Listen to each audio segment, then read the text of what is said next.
All right, well, welcome to the first episode of Christian Evidentialism. This is a new podcast where we're going to seek firmer foundations for our Christian faith.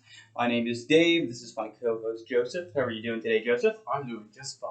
Awesome. All right, well, I'm going to kind of lay out the structure here for what we're going to do on the podcast today. And so I think first we're going to give an explanation of what Christian Evidentialism is, because I think that'll be important for a lot of people who maybe aren't familiar with that term, as it's not a term that you hear every day. And then we're going to give you a little preview of just the sorts of issues that we're going to discuss on the podcast and the kinds of things that we plan to do, just so you know what to look forward to in the future.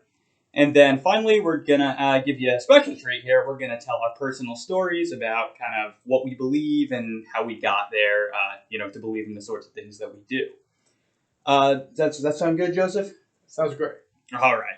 So let's begin with Christian Evidentialism.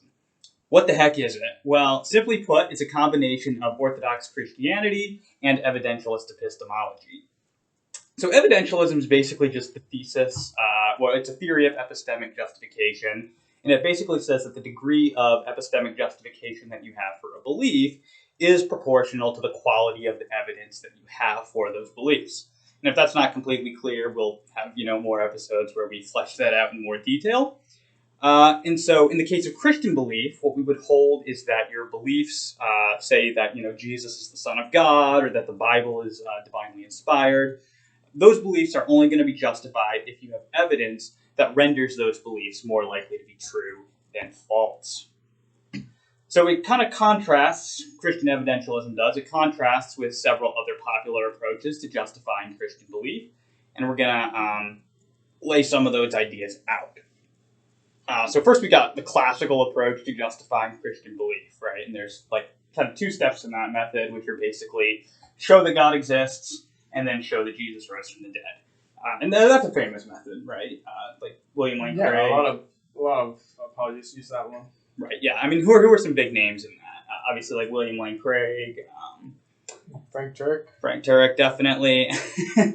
Probably Richard Swinburne would be, on the more scholarly side, a philosopher who takes that kind of approach. But I think it's characterized by there being two steps to it. So it's first we show that God exists, and then we show that God raised Jesus from the dead. And I think the underlying intuition behind that is that if you haven't shown that God exists, then you can't invoke God as an explanation for the resurrection of Jesus, right? And from what I've understood in my conversations with classical apologists, that's the underlying concern there, or the reason for having two steps.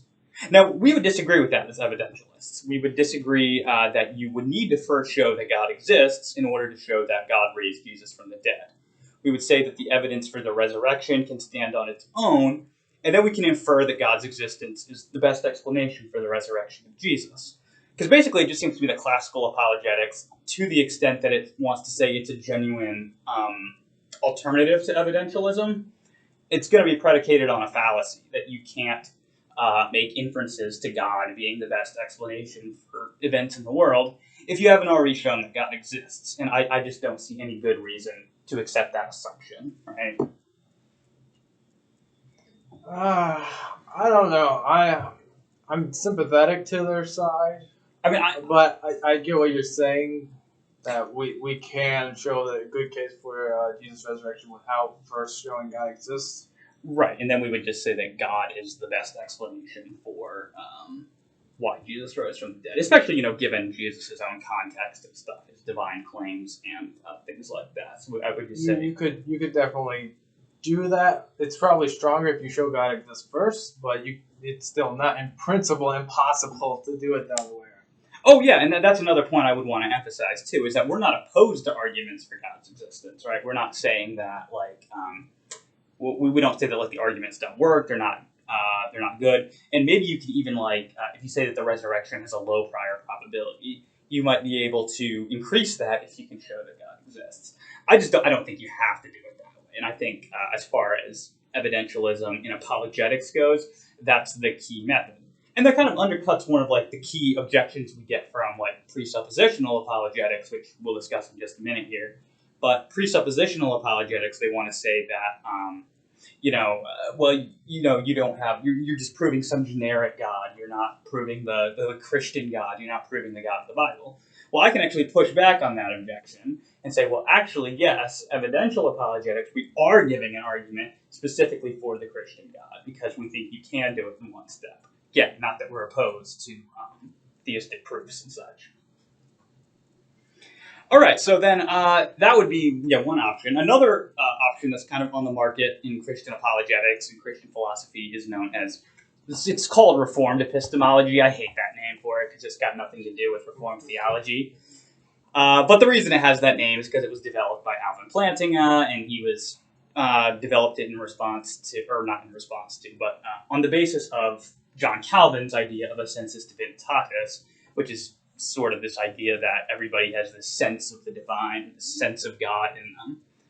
And so that's why I got the name Reformed Epistemology, because it was thought to have originated in the Reformed camp, school, whatever. But I think it's such a misleading name. You've got like Catholic philosophers and people who are defending it nowadays, so I think that's a bad name for it, but whatever, that's the name it has. So what is Reformed Epistemology? Well, it's basically the idea that belief in God can be properly basic. And, what does that mean? That's not a term that we hear every day. So proper basicality is a concept that presupposes a theory in epistemology known as foundationalism, epistemological foundationalism. And basically this theory says that there are sort of two types of beliefs, or that knowledge has like a two-tier structure. You've got these basic beliefs and the non-basic beliefs. And so the idea here is that some beliefs are inferred from other beliefs, or they owe their justification to those other beliefs. And then these other beliefs, in turn, owe their justification to still others. And that kind of goes on and on and on, and we got this regress problem in epistemology, right? And eventually we realize that if our original beliefs are going to be justified, then that regress of justification, it's got to stop somewhere. And so there have to be some beliefs which support the inferred beliefs, but which do not themselves depend upon beliefs, on further beliefs. They've got to be justified all on their own. And so we would say that those inferred beliefs are kind of the non-basic beliefs because they're justified by other beliefs. And then we would say that a basic belief is not justified by any other belief. And a properly basic belief is a justified belief or a warranted belief, whatever term you want to use. But basically, it's whatever's justifying or warranting it, it's not another belief. And so Reformed epistemology wants to say, well, God can be one of those beliefs, right? I think you can hold that for children because they have intuitions that God exists. And I think that's justified for children because they don't really have access to a broader point of evidence. But once you're an adult, you have a broader range of evidence, and just having a question about whether God exists or not, then you realize that you really don't have good reasons to think that God exists. Intuition can only go so far. And most of the people espousing this view aren't children, so they need to grow up.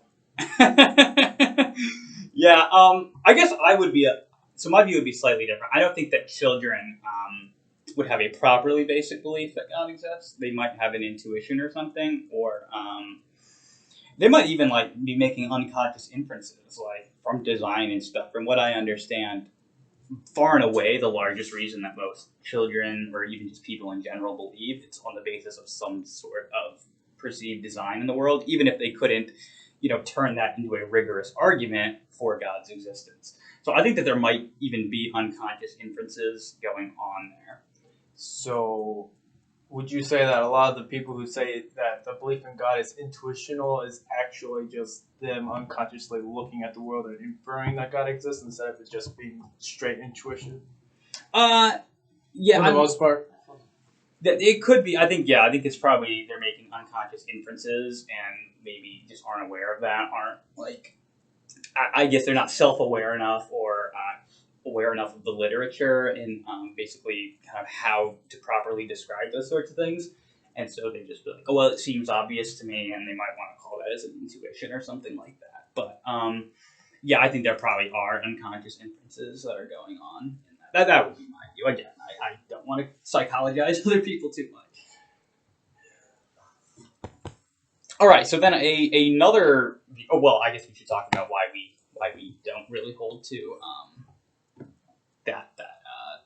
why we don't hold to Reformed epistemology, and this would basically be because we would hold to what's known as classical foundationalism.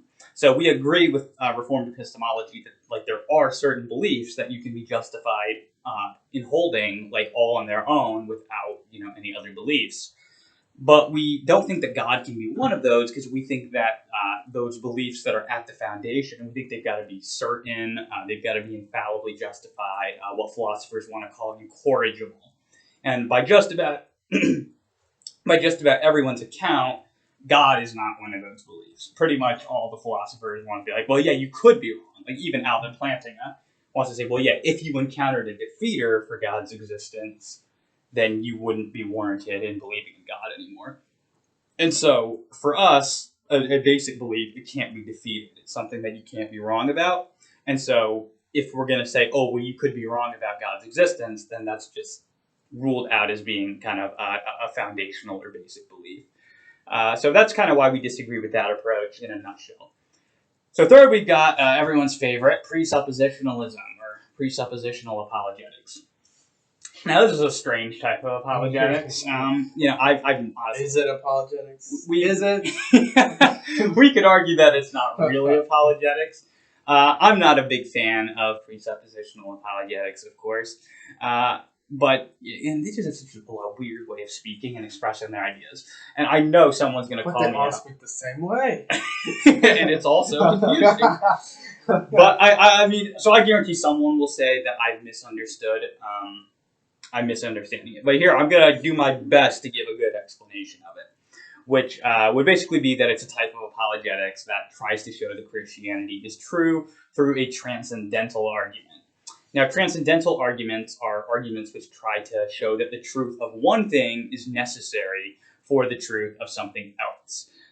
So one thing, like something X, is a precondition for the possibility of something else Y, and so then if Y is a reality, then therefore, X must be true. And what the presuppositionalist is going to want to say is that Y is something like knowledge or intelligibility, and X is God's existence. And so in order to have knowledge and intelligibility, God is necessary for that.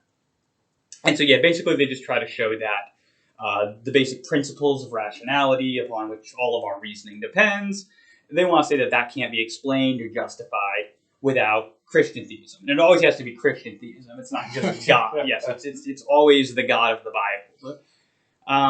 Which, that always seems way too ambitious for me, Oh yes. Yeah. So, yeah, but basically what they're going to say is that any alternative to Christian theism then can't be justified because any principles that would justify a belief system can only be justified within Christianity. So every other worldview just has to be false. And they're big on showing self-refutation, self-contradictions, and other worldviews. We would reject that, of course, because it's just simply not true. That epistemic principles can't be justified in an autonomous way. We don't have to just presuppose the existence of God in order to know anything. And I think that's pretty clear. I don't know. Did you have anything you wanted to add on presuppositionalism? Nope, not really. Okay. No. All right. Yeah. If you get me going too much, we may be here for a few hours on that topic. So, all right, moving on. You'll be here for a few hours. You're right. I'll just sit here and listen. All right. So then, moving on then.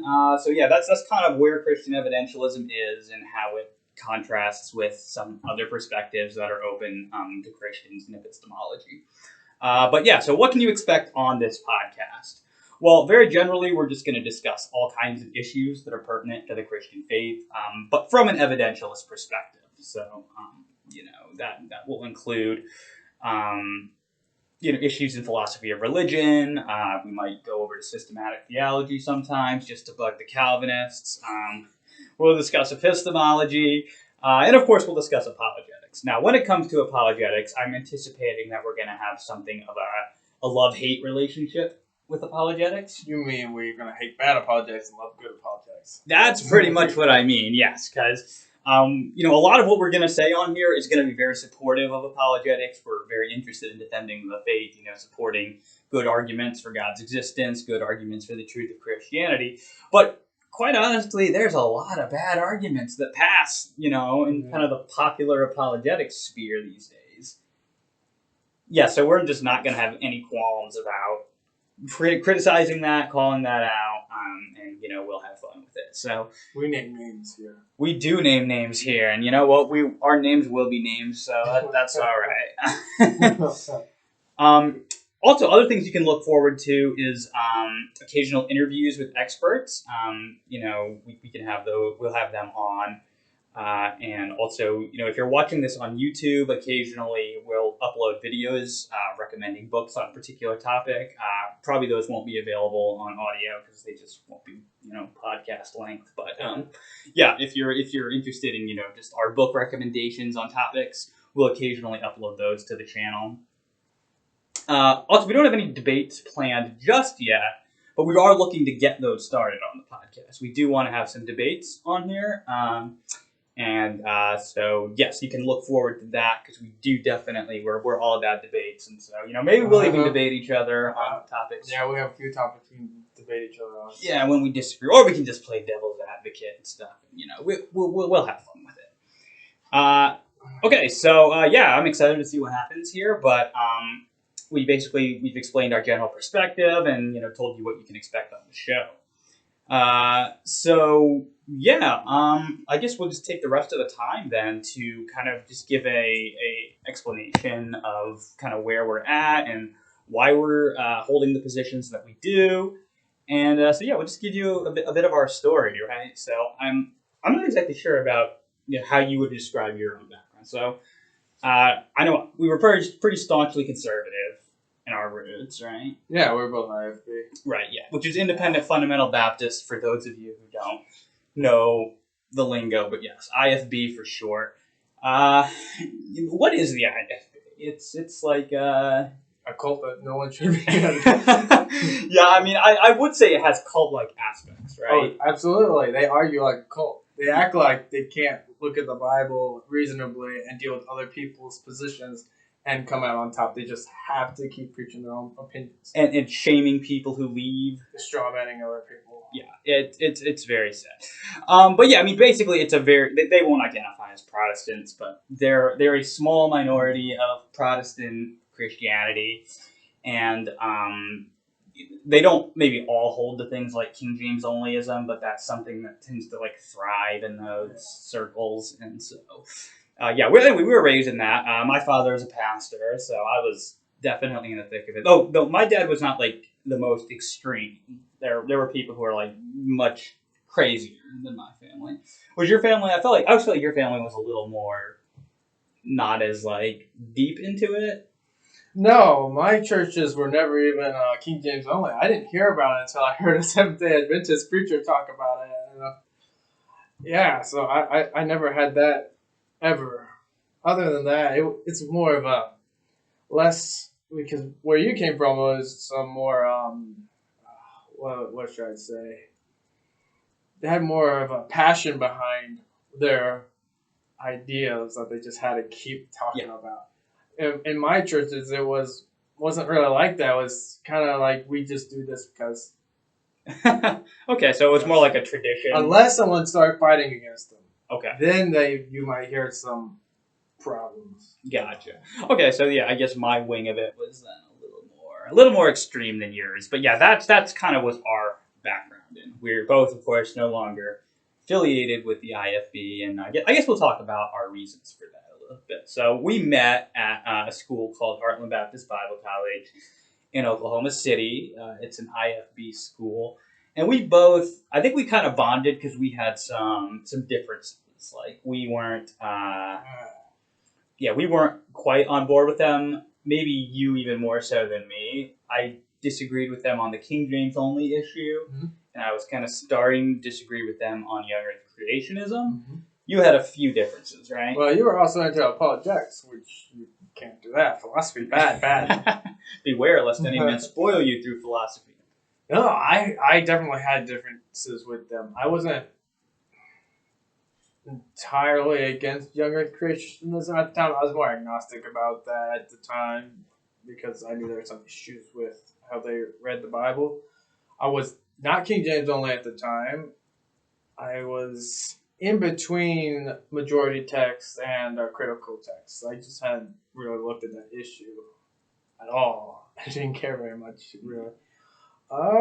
Yeah, but I was also an annihilationist. That was a big one that they didn't like. I didn't like that either when I first met you. Oh, no, you didn't. We definitely had some good conversations. But you also were more favorable to Calvinism than I was.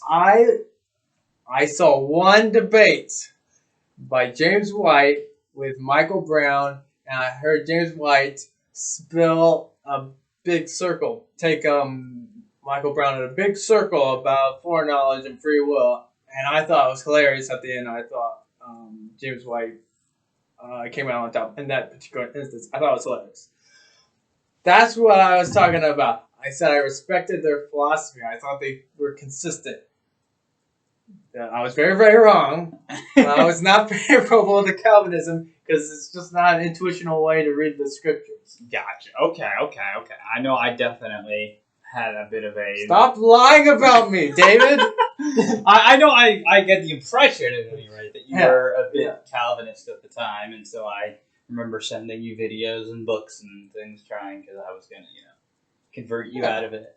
Yeah, I wasn't really into it, but yeah, I'm glad to have reasons to not be a Calvinist. Right. Okay, so for me, I kind of broke away when I had this deep faith crisis, right? This was even a little before I went to Heartland, right? I got my first job and started meeting people who had different opinions than me. And, I just didn't know that people existed who had, actually, I knew, obviously, it was always preached, right, that there are people who disagree with us. And we're the few chosen ones who are, one of their favorite sayings was sticking by the stuff, which, were old paths, they had all of these lines that they I call them amen buttons. They were things like a preacher could yell from the pulpit and you'd get all the amens, Yeah, you see, this is why your fundamentalism was a little different than mine, because I didn't really have that very much. See how that passion behind that? Amen! I didn't have that. It was all little fuzzy preaching kind of sermons. Sermons. Just tell a good moral in your sermon. Maybe sometimes preach about doctrine, but don't deal with the other stuff. Just ignore it. Oh, yeah. Well, we definitely had amen buttons in mine. It was you just... Well, the church I left is a little bit closer to that now. Unfortunately. That's... Well, fundamentalism is a problem. But, yeah. But anyway, yeah. So when I was... I had my job, and I was, encountering people who, actually didn't seem as stupid as they had been portrayed in church, right? I was taught, that evolution was the stupidest theory ever, and the only people who could possibly believe it were incredible buffoons, and I didn't come from no monkey, and of course I would later learn that these were incredible straw man misrepresentations of the theory of evolution. But the way I had just been taught is I thought everyone was stupid, and so learning that everyone wasn't stupid kind of caused me to just, start questioning my own beliefs. Did I have good reasons to believe in God? Did I have good reasons to believe the Bible? And so I started doing some research, and I came across Christian Apologetics. And it was through reading apologetic material that I began questioning a lot of the things I'd been taught. So, one thing was young Earth creationism, right? The big thing for me was just that it didn't seem like the Bible cared. It doesn't. Yeah, it was just it was just kind of a eureka moment, right? I was and I was still a young Earth creationist at the time, right? I bought the argument that if you added up all these genealogies in the Bible, then you'd get about 6,000 years, and I was okay, I'm on board with that, but I don't really think that's the reason they're there. And it doesn't seem to me that the author of Genesis, I don't think he put him there thinking people are going to count these up and find out how old the earth is. No, I think he's just telling you how old the people were, or, they're there are other views on, what the numbers there might mean as well, and that they might not actually be literal ages. But, even taking them as literal ages, I didn't see anything there that would, indicate that that's what, that's the reason it was there. So I just kind of stopped caring about that issue. Then there was the King James only issue. Now, how did you get introduced to King James only? Because I don't think you were raised with that. No. I mean, we used the King James. This is the only Bible I really knew. I heard bad stuff about the NIV, but it wasn't really just condemned. We didn't burn an NIV in my Bible, in my church. It was really, Seventh-day Adventist preacher. I was interested in the end times. That's where I think I was interested in end times and young earth creationism. That's where I started hearing about this person. Particularly with the young earth creationism is where I started with that. This is what I thought was true. And I really liked it back then. But he talked about that the first time. He was kind of into conspiracy theories a lot. A lot. So he was one of those nuts. No, I like conspiracy theories too. Back then. No, don't I know it?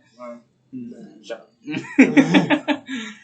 up. But very, very easily I found that.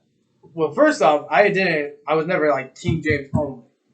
He talked about the Greek text, and so I just thought, oh, well, then I'm Textus Receptus only, which is different than King James only. And then I found a majority text reading on a Bible app that I got really early because you gotta have the Greek and Hebrew to understand the Bible. Well, that's what I thought. And I quickly found differences between the two. Well, I don't know how quick it was, but eventually I found differences between the two. I was like, okay, I guess it's not Textus Receptus only. There's errors in the Textus Receptus. And then I was like, I don't really know which one is better, the majority text or the critical text. It wasn't until actually we went to Heartland and they told us that critical text manuscripts were really, really old. I was like, oh, that's why the critical text is better. Now, why did I think that you discovered it through Kent Hovind? I thought that you had, maybe I'm just remembering wrong. I thought you had somehow got introduced to it through Kent Hovind. Maybe he's the first place I heard about it, but I didn't really think about it until I was with this guy. Because I think it was Ken Hovind, then I was with this guy, thought about this guy. Because that was, the Earth creation connection there. But I think later I did listen to Ken Hovind stuff on it. Not that he was that good on those issues. Yeah. Well, yeah, I mean, for me, it was... I encountered Bart Ehrman's work, right? Which, as people probably know, he's kind of a bit of a skeptic of the reliability of the New Testament and, to some extent, the textual reliability of the New Testament. And I was reading, responses to him, and even by evangelical scholars who were, agreeing that, the last 12 chapters, or not chapters, the last 12 verses of Mark. That's a big difference. We're probably not original. The pericope adulterae, the story of Jesus and the woman caught in adultery, probably not original. 1 John 5:7 and such. And the reason why, of course, the arguments for that these don't appear in our oldest manuscripts. And some things that became very clear to me in this time were that if I wanted to continue believing in the textual reliability of the Bible, that is, that the Bible that I'm reading is the same as what was originally written, I could not be King James only, right? Because if I was going to say that everything was corrupt up until, Textus Receptus, that's a huge amount of time between the Textus Receptus and the writing of the New Testament, and goodness knows how much corruption could have happened in that time. Basically it was like, either I can believe the Bible, or I can't be King James only. And so, obviously I ended that, not being King James only. Speaking of the young earth creationism issue, we had a bit of a funny story from one of the classes we were in. That's a bunch of funny stories from that one. That class, oh yeah. Yeah, so in Genesis class, our professor, we called him Satan's butt crack behind his back. You called him that. I didn't start calling him that until very recently. Because my mouth does not spew dirty words. Okay, well, I mean, okay, so I'm the only one with the dirty mouth, with the potty mouth. But yeah, a certain professor who we will leave nameless, but who I definitely you already named him.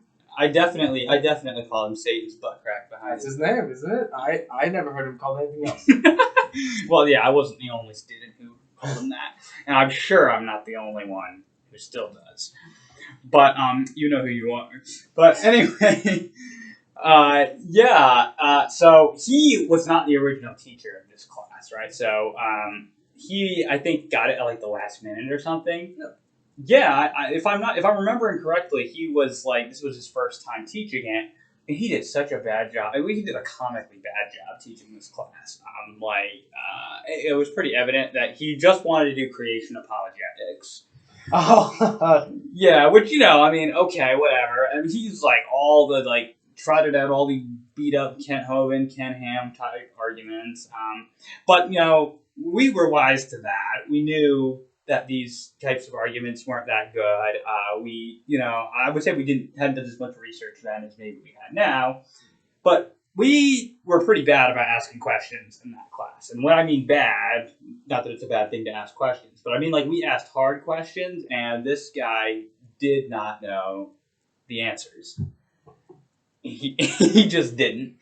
And he was also the sort of person, you know, there were some teachers who, if they didn't have the answers, they were pretty cool about it, right? They would just be like, you know, I don't know.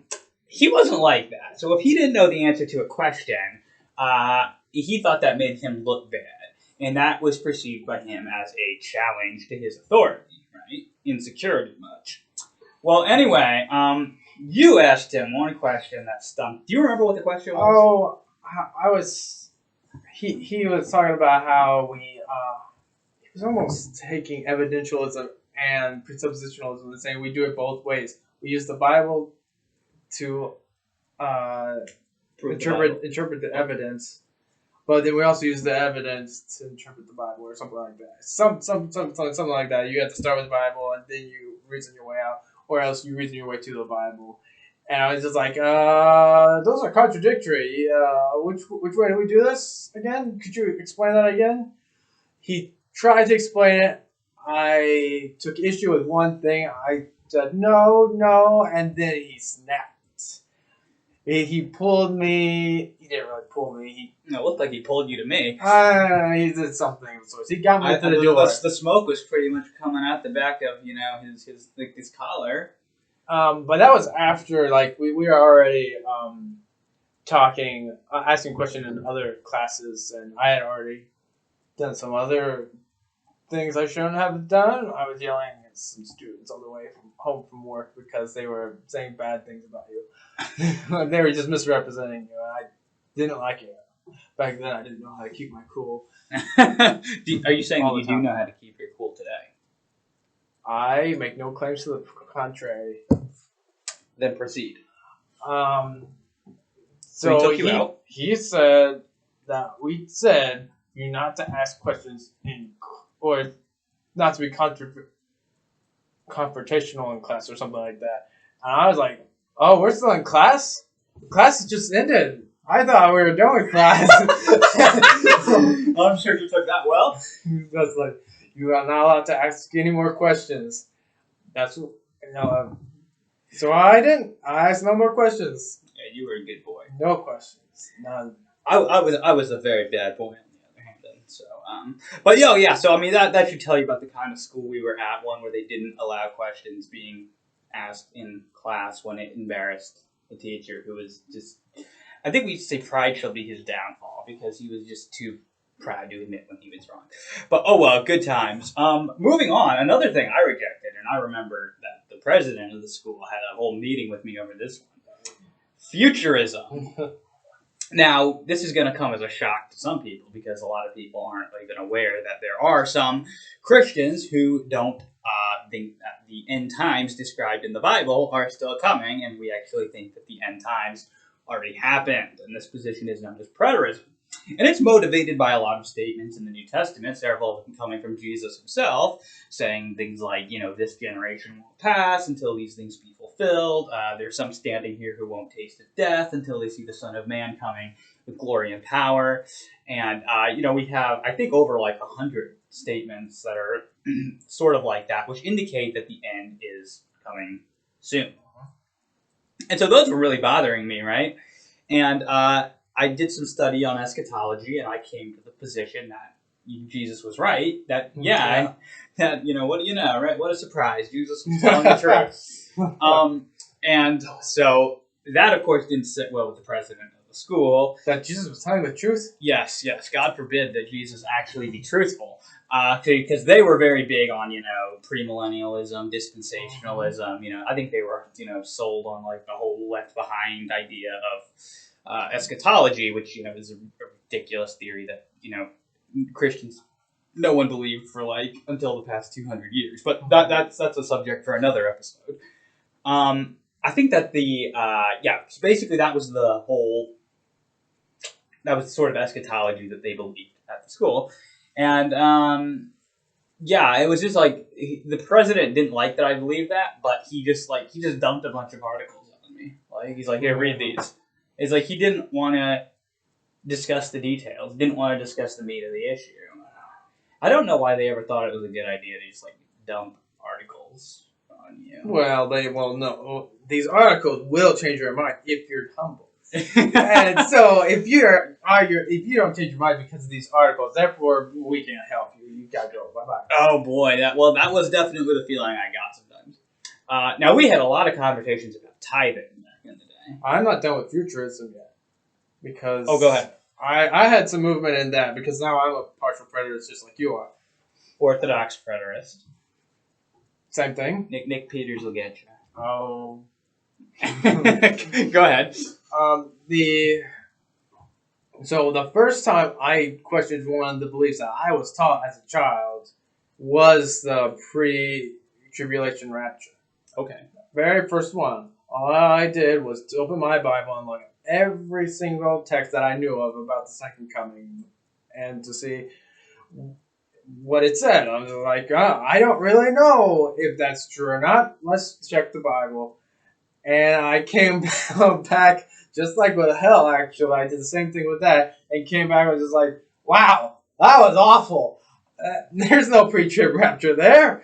And after more study, I got more refined in exactly how I rejected that. But then this young man, I can call him that because I'm older than him and I own this house. That's why I'm on this podcast.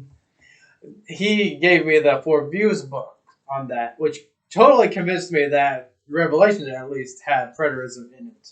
I wasn't completely as comfortable with all the discourse, but I think I'm in a pretty comfortable place for that and a few other texts now.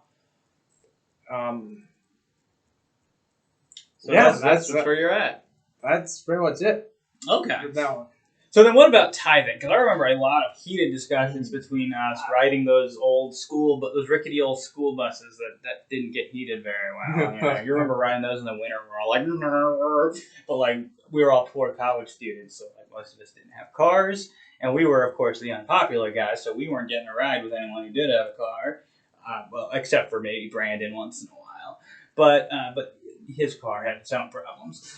Basically, we're in these rickety old buses, and again, we can complain about the level, the quality of some of the things at the school. I never complained. I actually didn't notice it until he started talking about it after the fact. Oh, well, that just means I'm more observant than you. You know that, right?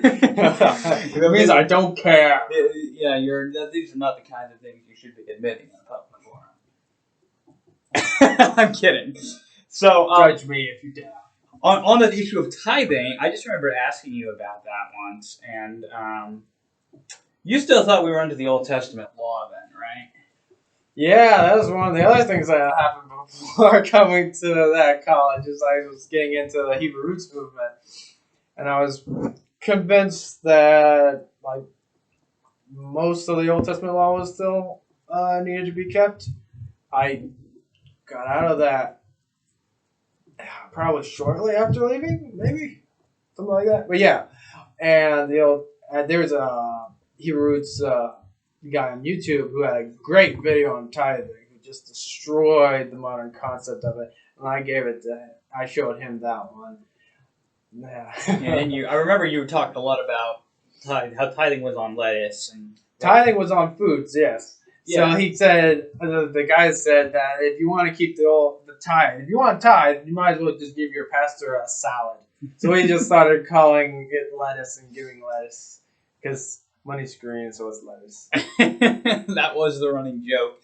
Yeah. So I remember that got me really thinking. The information that you gave me on it, that maybe we don't have to actually give the church 10% of our money if tithing was never about money, and it's also not commanded in the New Testament. And then it was also interesting that there were actually a few tithes in the Old Testament, so it might actually have ended up being more like 30%.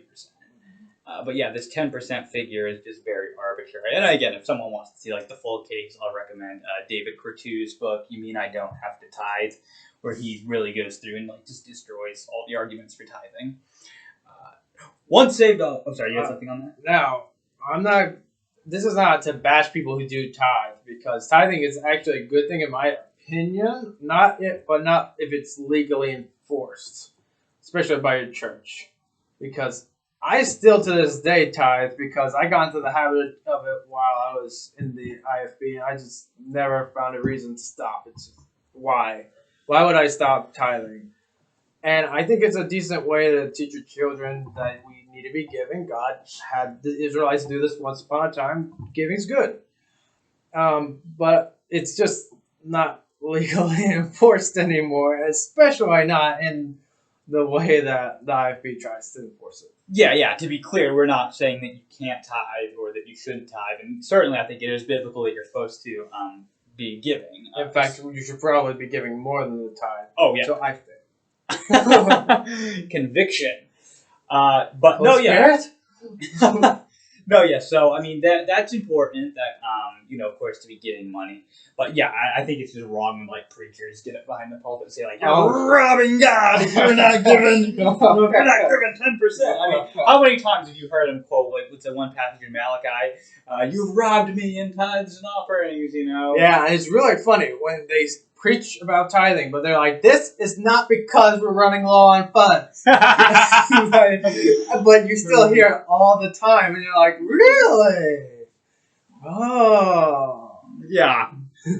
But you only hear it when the church is running low on funds. That's when God mysteriously moves the preacher. Unless it's a glutton who just got time. A surprising amount of fat preachers. Oh yeah. You can just tell an IFB preacher by the shape. They've got that. It's even in a meme. Yeah, no, they've got the big bellies and stuff. It's definitely true. I mean, hey, they talk about it. They say like, I think my dad used to give the joke that the B in Baptist is for big appetite. So I mean, this is not just us, but so topic of once saved, always saved. We're not going to hit Calvinism specifically. Well, we didn't change that. Yeah, I don't think we ever shifted. But it's bad. It's so bad. Oh, we will definitely have episodes where we hate on Calvinism. Don't worry about that. But no, we were raised to believe in the doctrine of eternal security. So basically, once you're saved, or if you are really saved, you really believe. Basically, the idea is that you could never stop believing, or even according to some versions, even if you do, you still don't lose your salvation. If you want to go the Charles Stanley route. Yeah. So you kind of went over, or you gave up on that belief before I did. Yeah, I think I had probably started during the school year, but then during the summer in between the two second and third semester is when I really broke down. I started reading some of the passages, and I was just like, I can interpret these in ways that allow for someone to walk away from the faith. I don't have to believe in eternal security because of these passages. I still had a little bit of an issue with the argument that the Holy Spirit does almost like an operation on you, and just because the Holy Spirit's not there anymore doesn't mean the operation is suddenly gone. But that's still terrible. That's still a bad argument because that's not really how the Holy Spirit operates. Yeah. No. Yeah. I mean, So you started bringing that up, and I know, like, you brought up Hebrews 6, right, which is probably the most famous passage in that debate, and you brought it to me, and you were, or I think you might have said that you were toying with the idea that people could lose their salvation. I was like, well, why would you ever think that? And you were like, well, I mean, look at Hebrews 6. So I had recently read a book by Norman Geisler called Chosen But Free, which I thought was a good book at the time. I would learn I was wrong later. Yeah, you gave it to me, and I never read it. So yeah, that's a few hours of your life that you saved, and a few hours of mine I'll never get back. But yeah, and so I still had to read a section in the Four Views book. It was just bad. Yeah, no, I mean, I love Dr. Geisler, but yeah, I mean, sometimes he had some bad arguments. But yeah, on that issue, I was like, oh, but he dealt with that with Hebrews 6 in his book. He showed that it doesn't mean that you can lose your salvation. And I looked it up, and I just remember thinking, that sounded a lot better the first time I read it. But I was like, but I know you can't lose your salvation because, we got John 10 and Romans 8 and just all these passages. And so, like, I started, like, just machine gunning. It's like the Calvinists do. You know how they just, like, go like, boom, boom, boom, boom. It's like they think they can just drown you in text. You did that to me? I think I did. And then you, like, went through them all, and you were, like, just saying, like, actually, like, there's a ways of reading these without eternal security. And I was just like, you used to think I kind of smart back then. I did used to think you were smart. I learned better since then. Yeah, you started reading big books. Well, where it really collapsed for me, though, was in our hermeneutics class. The professor had this extra credit section where you could offer an exegesis of Hebrews 6, 1 through 6. And I was like, oh, this is a good opportunity to, like, really go in on that. So, like, I really got out the commentaries, did the scholarly work, and I came to the conclusion that there's just not a reasonable way to read this text without concluding that you can lose your salvation. So that was both the first and the last text that, it took to convince me. Now, since then, I've discovered that there are others. I mean, I think a lot of others, yeah. I think Hebrews 10 and Romans 11 are arguably even stronger than Hebrews 6. But yeah, you sent me the what is it, Life in the Sun? Yeah, that book. Yeah, he went through a bunch of passages. Like I was even flabbergasted on just how many read so well as the possibility of losing salvation. Yeah, it's amazing. It's just like once you have your bizarre. mind. If you had a scripture, even if you're just doing the cherry picking, if you had a competition between the two, I mean, losing salvation will win easy, very easy. Yeah. And that's obviously we would say even the ones that are allegedly saying you can't lose your salvation. It usually doesn't take a whole lot of work to say, yeah, there's reasonable ways to read that without saying that you can't lose your salvation. Or rather, reasonable ways of reading that, which don't entail that you can't lose your salvation. So, yeah, I mean, that was... but, yeah, so that's how that one went under. Baptist secessionism. Well, let's talk about a little bit more about the eternal... Not really about eternal security, but about apostasy. So, he's... got his position on Hebrews 6 down fairly well. He thinks you can't come back because that's what all the scholars say who think you can lose your salvation. And based on his library, that's kind of true. But I never, ever was really convinced of that. I saw that it was potential from there, but I was always skeptical of that. And when I actually started looking into it, and we actually did a little bit of debate on that, which I did terribly in, but I'm still right. I found that most of the passages that he gave me, we argue about this all the time, so I know most of the ones that he thinks. So that I think all of them can be interpreted in ways where it allows people to come back. Yeah, a little bit of a difference we have. I tend to think that apostasy is final, that if a person loses their salvation, it's a once for all thing. Joseph is just, he can't accept you can't accept the hard truths of God's word yet, but it's all right. Sanctification's a process, my brother. Well, I guess the scripture's contradictory because there are absolutely places where they teach you can come back after apostasy. Well, we'll save that debate for another episode. Yeah, so I guess we could probably skip that subject. Yeah, you think it's being too long? I was just gonna say, yeah, that's probably kind of a boring one. Yeah. Yeah.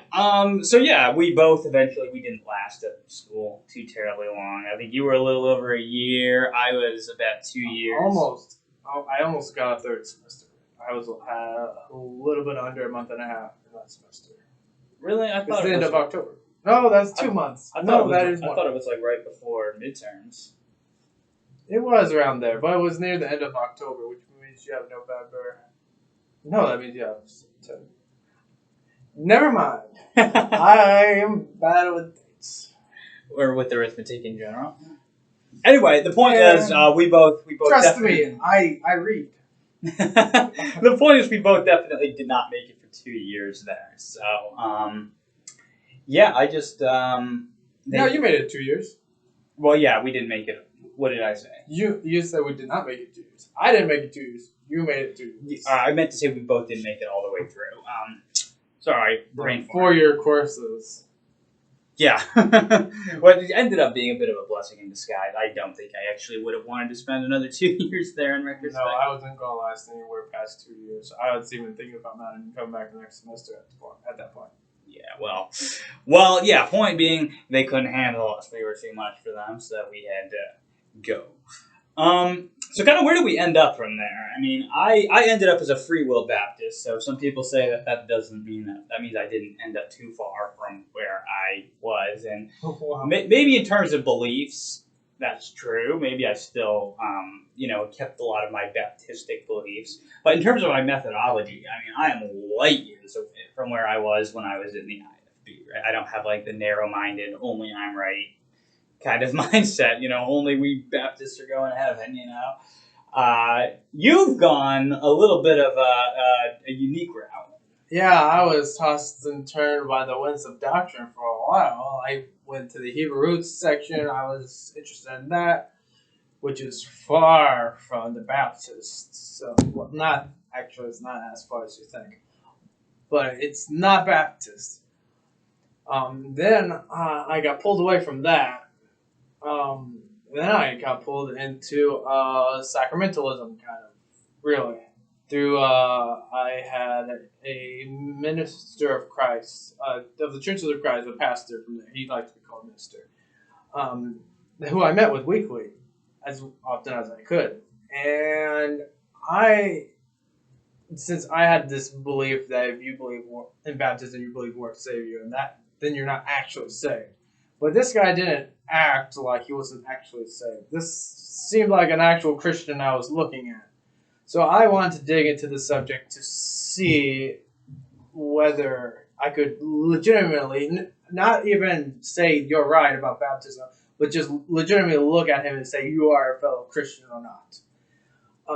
And through that study, I came to believe in the view of basically baptismal regeneration, even though it depends on how you define that term, but it's a sacramental view of baptism. Though I did not tell him that I was doing this for the most part. I did this without telling anybody because I didn't want my pastor and stuff, when I tell them about this, to say, oh, it's because he influenced you. It's because he has been messing with your mind. Like, no. And I think that belief just naturally bled into the Eucharist. That is also sacramental, very sacramental. But for some reason, the Churches of Christ don't believe in the sacramental Eucharist, which is, I find, very bizarre. So I started looking for other places, like Anglican was one of the places I thought about, and Eastern Orthodoxy was the other. Those are the two big ones that I thought, though I could probably join those. So because I'm a annihilationist, I'll be a black sheep wherever I go. I decided not to do Anglican because for two reasons. One, I realized, because of things I heard from Michael Heiser, that the disciples were established as a copy of the Heavenly Council. If you don't know what that is, maybe I'll talk about it another time. And so from that, I would expect this particular council to always exist somewhere. I expect this system to exist, and it exists in the church. So that just naturally, in my mind, led to apostolic succession in some sense. And I know there's only a handful of groups that actually can hold claim to that doctrine. So I had some red flags about Anglicanism because they turned out to be a lot more reformed than I was expecting.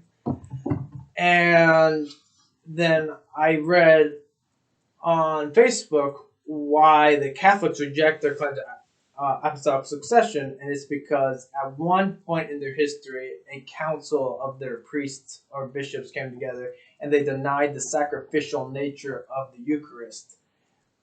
I don't think all of them agree with that nowadays. Some of them are way more Catholic than others, but because of that council, the Catholics deny that they have any right to claim apostolic succession.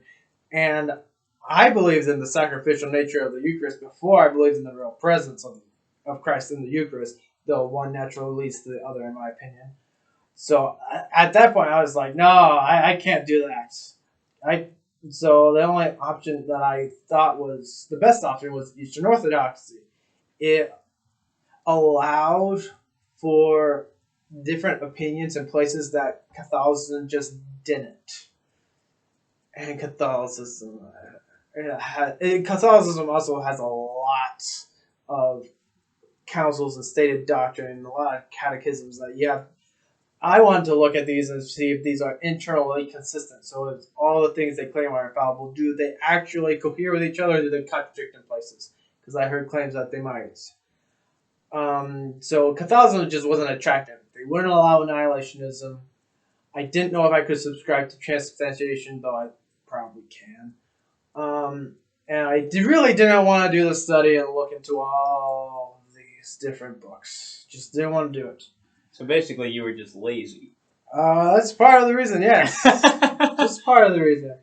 So I started looking into Eastern Orthodoxy, and once I moved out of my parents' house and thought this is a lovely place, I started going to one of their churches, and I have never regretted it. There are so many things that already cohere with what I believe. Like, I become an idealist because of IP, a quantum idealist, and that works perfectly with the essence-energy distinction of how God is working in the world. And there's quite a few other things that I like about that tradition. Cool. So yeah, we got some differences between us then. You're right. You leaning Eastern Orthodox, or you've been trying to become at this point, right? It's kind of an in between catechumen and just curious. It's kind of I'm discussing with the priest, and we're just seeing if I really can agree with everything that the Orthodox Church teaches. Gotcha. Yeah, and then of course me as the stubborn free will Baptist, but that's all right. You just haven't thought about these ecclesiology issues. That is also true. That is also true. You got stuck into epistemology, which isn't a bad thing. I'm glad he did, because he changed he cleared up a lot of issues with how my epistemology. If someone had asked me before, he cleared up a lot of issues with that. See, so we work off of each other. Iron sharpens iron. Yeah. All right. Well, we're gonna wind this down. I'm gonna close it out here. Unless, did you have anything else you wanted to bring up? No. Okay, cool. So yeah, just an announcement before we close out here.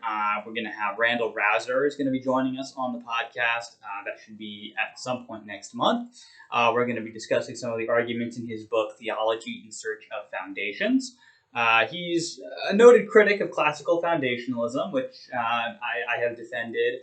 He defends Reformed epistemology, so it should be a good discussion. Might be some sparks, but I'm sure it'll be friendly and cordial. And who knows? Maybe I'll get my butt handed to me. Since he is more of a professional than me, and I'm just the amateur.